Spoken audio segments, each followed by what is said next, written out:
नागपूरच्या धंतोली पोलीस ठाण्याअंतर्गत संगमचाळ परिसरात किरकोळ वादातून मोठा गोंधळ उडाला। एका तरुणाला मारहाण केल्याच्या घटनेनंतर 40 ते 50 जणांची गर्दी जमली।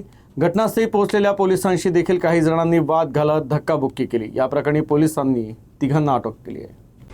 पोलिसांनी दिलेल्या माहितीनुसार यशवंत स्टेडियम जवळ संगमचाळ परिसरात 40 ते 50 जणांची गर्दी जमल्याची माहिती नियंत्रण कक्षाला मिळाली।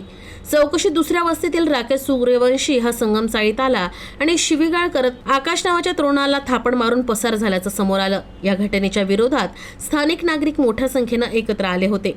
घटनास्थळी पोहोचलेल्या पोलिसांनी नागरिकांची समजूत काढत आरोपींचा शोध सुरू असल्याचं सांगितलं आणि घरी जाण्याचं आवाहन केलं।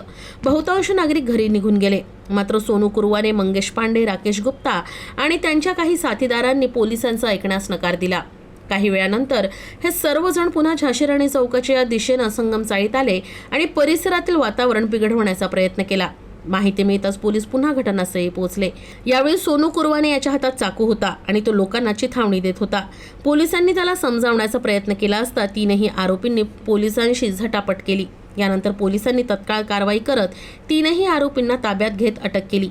सरकारी कामात अडथळा आणणे, पोलिसांवर हल्ला करणं, मारहाण, धमकी देणं आदी विविध कलमांखाली त्यांच्यावर गुन्हा दाखल करण्यात आला आहे। पुलिस स्टाफ वहाँ पे भी गया तो उसमें सोनू कन्हैयालाल कुरवाने ये हाथ में चाकू लेके वहाँ पे वातावरण खराब करने की कोशिश करा और लोगों को भड़का रहा था ये लोग और इसके साथ दूसरे वाले।